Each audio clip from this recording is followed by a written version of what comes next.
Hi friends, welcome to my channel happy vibes. ఈ శ్లోకంలో దుర్యోధనుడు తన పక్షంలో ఉన్న అనేక మంది వీరులను వివరిస్తున్నాడు. వారు ధైర్యవంతులు, నైపుణ్యం కలవారు, అవసరమైతే తమ ప్రాణాలను కూడా అర్పించడానికి సిద్ధంగా ఉన్నారని చెబుతున్నాడు.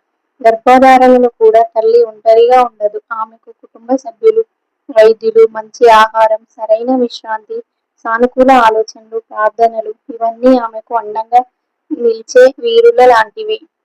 ఈ శ్లోకం మనకు చెప్పే సందేశం ఏమిటంటే గర్భధారణ అనేది ఒక అందమైన ప్రయాణం.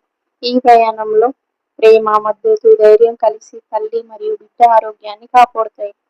ప్రతిరోజు మంచి ఆలోచనలు, భక్తి, ప్రశాంతతో గడపడం తల్లి మనసుకు ఆనందాన్ని ఇస్తుంది. ఈ రోజు శ్లోకం మీకు నచ్చితే లైక్ చేయండి, మీ కుటుంబ సభ్యులతో షేర్ చేయండి. ఇలాంటి మరిన్ని గర్భధారణ, భగవద్గీత శ్లోకాల అర్థాలు తెలుసుకోవడానికి మా ఛానల్ని సబ్స్క్రైబ్